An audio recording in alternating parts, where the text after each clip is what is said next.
And if you know high fashion, then you probably know André Leon Talley. He died this week at the age of 73.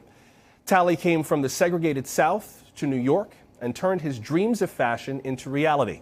Some of the people who knew him gave us this homage to his signature style.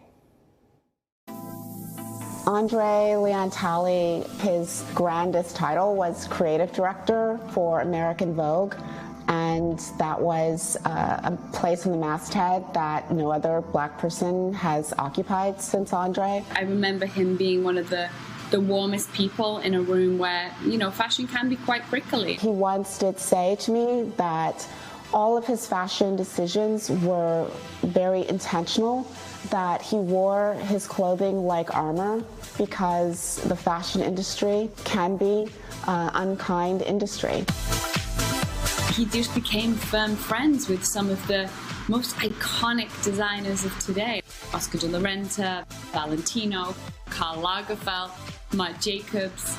His big introduction to fashion was really through another legendary editor, Diana Vreeland. He was a receptionist for Andy Warhol at Interview magazine. You know, it was sort of one step after another. And it was one of the finest moments in the life of Valentino in his career. Vera Wang at her best. I thought it was just magical and very feminine. He understood the power of his presence, and I think as he got older, he used it very wisely and judiciously. Aside from being such a beloved character, he had the most immense impact on design. His style works because it's who he is. And so whatever you wear must reflect who you are. So let me and then never take cues and say it's wrong. I mean, the caftans.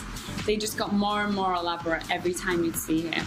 Most of them were custom made for him, and so they really reflected his rising stature in the industry. We would often see him on a red carpet or at an event wearing a cape. He would call them his armor, but for us they were just art. He really believed in the small details and the gestures. Those were the things that ultimately kind of pulled a look together. This was an Alexander McQueen moment where he was with his friend, Naomi Campbell. Everything is so perfectly done.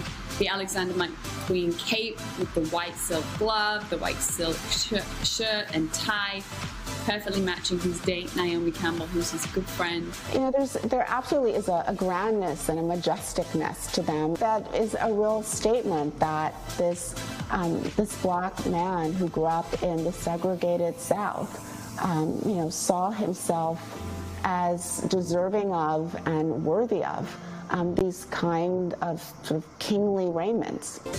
I remember seeing this, and he made this extravagant entrance in this like beautiful royal blue cape, and it was worn over a black tuxedo, and he had these red patent leather shoes on with matching red socks. It's not as if these were pieces that existed somewhere in a collection. These were pieces that were created just for him.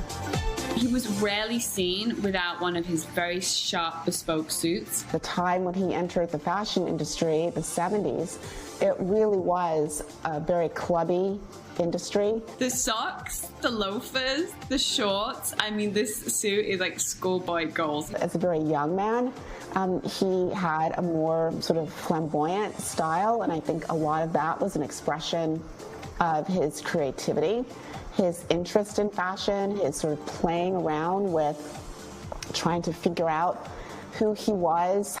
He was taught about fashion through church. Raised by his grandmother in the South. That's where his love of fashion and education around fashion started. So this was someone who was both very formally educated, but also someone who was a lifelong learner. He wasn't born into aristocracy. He worked really hard. He studied.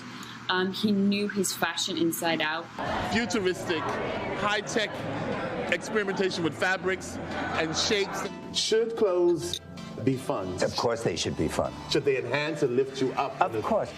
He just was an enormous footprint in the fashion industry. We lost a legend. He's such an incredible force of nature. He will be remembered forever. Thanks for watching our YouTube channel. Follow today's top stories and breaking news by downloading the NBC News app.